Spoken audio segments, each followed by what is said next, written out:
La célébration de la Sainte Trinité, frères et sœurs, telle est la solennité que nous célébrons en ce dimanche. Un Dieu qui est un, mais trine, en trois personnes, le Père, le Fils et le Saint-Esprit. Telle est notre foi comme chrétiens. C'est un mystère caractéristique du christianisme. Ainsi, dans la première lecture, la rencontre entre Moïse et Dieu montre clairement que nous croyons en un Dieu qui est vivant, un Dieu capable d'émotion et d'expression. Nous ne croyons pas à un arbre, nous ne croyons pas à une statue. Nous croyons à un Dieu qui est vivant. Et dans la deuxième lecture aux Colossiens, Saint Paul montre la différence entre les trois personnes à Dieu lorsqu'il fait référence à la grâce que nous recevons de Jésus-Christ et à l'amour qui émane de Dieu le Père et à la communion, le tissu qui nous lie à travers le Saint-Esprit. Et dans l'Évangile, Saint Jean montre clairement comment le Christ est notre Sauveur, comment il est intervenu. Frères et sœurs, c'est un grand mystère qu'on ne peut pas comprendre seulement par la seule intelligence humaine, mais c'est un mystère à vivre. En effet, frères et sœurs, il est clair que Dieu le Père n'est pas le Fils et Dieu le Fils n'est pas le Saint-Esprit, mais c'est un seul Dieu. Ainsi, il y a le principe de l'unité, mais aussi dans la pluralité, dans la diversité. Et il y a aussi le principe de la responsabilité dans le voyage ou bien dans l'itinéraire salvifique pour nous hommes. Chacun est intervenu à un moment donné. Le Père, qui est créateur de tout, nous a créés ainsi que toutes les autres créatures. Mais à ce moment-là, il est accompagné par les deux autres personnes à Dieu.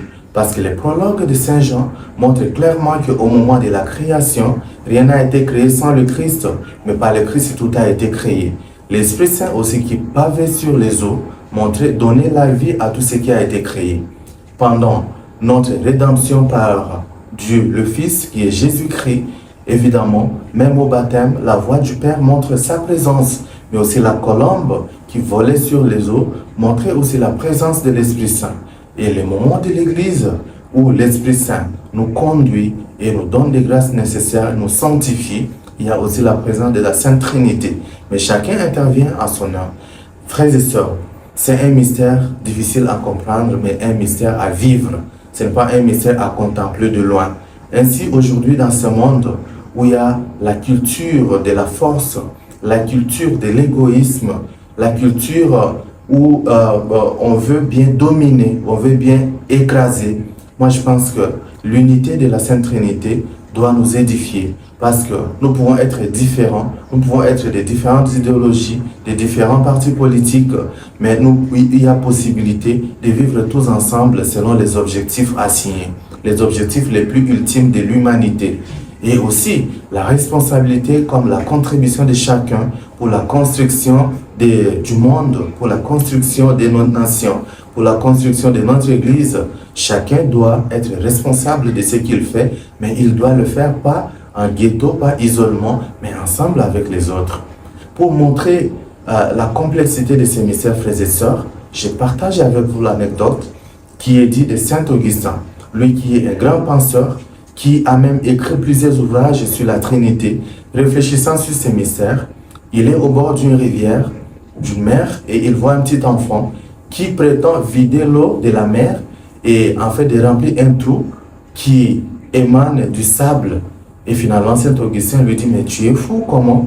Et à la fin de lui dire, ce que j'ai fait, c'est exactement ce à quoi tu penses. Tu penses comprendre l'exhaustivité du mystère de la Sainte Trinité par ta seule intelligence humaine, alors qu'il faut la vivre. Ainsi, frères et sœurs, que le Seigneur nous aide et que la Sainte Trinité imparte des grâces nécessaires sur nous, afin que notre foi reste soudée dans l'unité et la responsabilité. Très bon dimanche à tout le monde.